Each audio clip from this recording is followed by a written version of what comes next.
Hello everyone, this is Advocate Meghana Dhairyawan and I welcome you all to MSD Legal channel.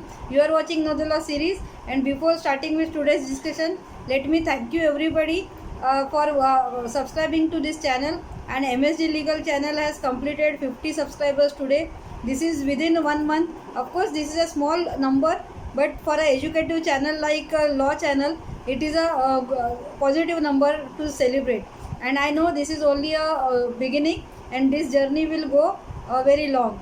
So thank you so much for joining, and if you have not subscribed to this channel, please subscribe now, so that you will stay updated with the latest legal developments and also the various legal provisions of the present law. So let us start with today's discussion, and today's discussion is very important and very serious. Offences are being recorded during this lockdown period, and the personal security is at stake. Why? Because lot of cases of theft and robbery are on rise, because lot of locations are empty, lot of people are stuck up at remote locations or their native place or their workplace, so their homes are empty and nobody is there to take care of them. So there are a lot of cases of theft and robbery as well. So let us understand what is theft, robbery and dacoity. So what is the precautionary measures that you can take, what Indian Penal Code has to say about it, what are the definitions, and what are the penal provisions which are given for these offences. So let us start with today's discussion. So before we get into the technical discussion, let us understand what is the personal risk basically that is emerging. So if you are continuously watching the news, there are a lot of instances of robbery at the malls or at the shopping sites or at the outside of home where there is no people around, or there is less traffic around, or if it is a late evening visit or it is afternoon visit where there is a less traffic and very less people are there on roads. So in these cases, what happens, the robbery happens only in secrecy. So the robbers get good opportunity to give threats to the individual person where there is no help available around, there is no police around. Of course the patrolling is going on. However, if the location is remote, or if the time is such that is of late evening or night, lot of people are still going out for important and unnecessary reasons as well. So robbers get good opportunity to give the threat and have the important things or the valuable things from the individual person. So this is the big risk that is coming up nowadays. Also, if you see the shopping malls, especially the food bazaars or the DMart or big bazaars which are operating, so therein it is a big mall basically. However, only limited portion is under use, which is the grocery section is under use, and other sections are closed, and there is no staff that is available. Most of the time these departments are also darkened, there is no light available. So there are also reported cases of giving threat to the customers and taking them into such empty departments where there is no vigilance, and there are cases of looting them and taking snapshots of taking the payment through their cards and cash. So this is also very important, that we should remember not to go any with any personal staff or any staff with the demarked area which is not under function. So we should take care of that as well. Secondly, a lot of people who are stuck up and they are traveling by road, and if there is nobody around, they should take care of their belongings, and they should stay very alert while going such places. Also, there are cases of taking unauthorized entry into empty homes or empty jeweler shops, especially jeweler shops, or if it is some workshop or factory wherein there is a case of having major cash which may be available. So these cases are also on rise, and maximum of the times these are the innocent people which are on loot actually, and they are easy targets of the robbers, because basically they are afraid and they don't report to the police. Let us discuss what is theft, what is robbery, and what is dacoity. So although in typical discussions we understand that these three things are synonymous, however they are not synonymous, and technically they are three different things and they have three different meanings as per Indian Penal Code.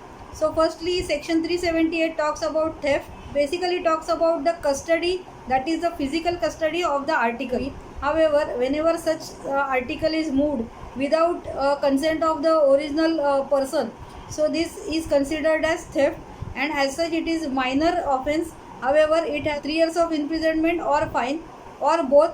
That is the penal provision which is given under section 378. So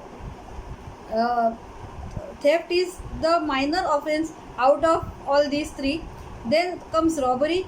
Robbery is defined under section 390 of Indian Penal Code, and it is enhanced offense, and it includes the theft or element of extortion.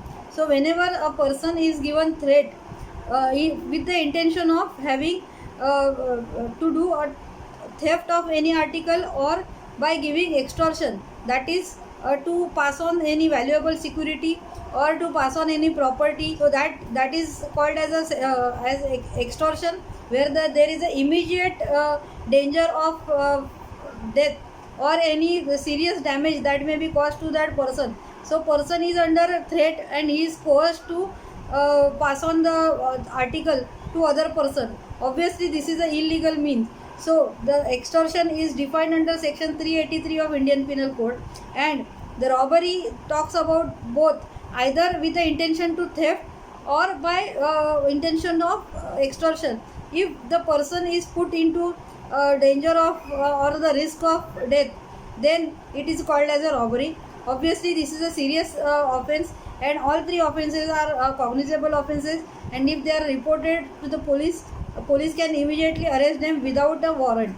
So we must consider this while we face such situation, and we must understand the technical side of this. Now the robbery has two things. One, which is a normal robbery which we have just discussed, and if there is a robbery which happens on the highway after sunset, then it is considered as another advanced form of robbery, and which has enhanced punishment of 14 years plus fine, which the court may give as per the gravity of the offense. And for the robbery, section 392 talks about the punishment of 10 years of rigorous imprisonment and fine. So the robbery has two punishments, one is 10 years and another one is 14 years for the robberies which happen after sunset at the highways. So these are the major difference between theft and robbery. And then comes dacoity. So dacoity is nothing but when the robbery takes place with the 5 or more offenders are get involved in the robbery. It is called as dacoity, and it has a punishment of 14 years plus fine. And all the offenders which are involved in dacoity are considered at par, and all the offenders are treated under section 395, are the section which is levied on them for the charge which is put against them in the FIR. So today we have understood what is the major difference between theft, robbery and dacoity. Of course, dacoity is the highest form of the theft, wherein the large number of offenders, that is minimum 5 or more number of offenders, are involved in the offense, and they put other persons in fear. Typically banks or jewelers, we see such situations happen. So I hope this technical part is very clear, and today you have learned about the typically the cases of theft and robbery. Now let us understand what are the precautions that you must take. So I want to give the 5 pointers for the precautions. Number 1, when you face such situations, we need not panic with the robbery case, because they are typically not interested in giving you any physical damage or actually causing death of the person whom they are looting, because they are interested in looting the person and having the valuable cash. However, they put the extreme fear in the person who is being looted. So you may feel weird, however, but you have to cooperate with the robbers, and you have to give whatever details they want, or whatever cash or whatever articles they want. And at the same time, you have to observe the body language of the looters. You have to observe the language that they are talking, what is the communication that it is being made between them. If they are taking the names of each other, you have to note those names, what all things they are mentioning, where they have come from. But you must understand that maximum time your effort should be made to protect yourself against the life, not against the cash or the articles that you have. Secondly, especially in lockdown time, I will appeal you to keep the local police station's contact number handy. Then you will be at better situation to report this at the police at the earliest. So that is also important to take care. Secondly, whenever you are going out, not in lockdown but also other times, it is necessary that we should take care of the valuable things that we wear, or the valuable articles that we carry, such as mobile or laptop or watch. So all those things we should take care of. Also the gold that is being wear is also to be taken care and keep it at a minimum, so that it does not come in the eyes of the looters. So that is the thing we should take care. And thirdly, without delay, after such incident you must report to the police station, so that you get help immediately, and it is easier for police also to track those offenders very early, and whatever is the looted articles or the items can be recovered from the offenders and can be given it to you. In fact, if your phone on the debit cards, credit card, if that is been snatched by these robbers, then immediately you have to deactivate those cards, deactivate the SIM card, deactivate the debit card and credit cards as well, as soon as possible, immediately when you are out of danger and when you are in a situation to call the banks and you are safe from the financial damage that may cause to you. So I hope you have liked today's video, and I appeal you to like and subscribe to this channel, and don't forget to share this with your friends and family, because this is very important knowledge that you may be passing on, and it will help us to create legal awareness among our society. Thank you so much. Jai Hind, Jai Maharashtra.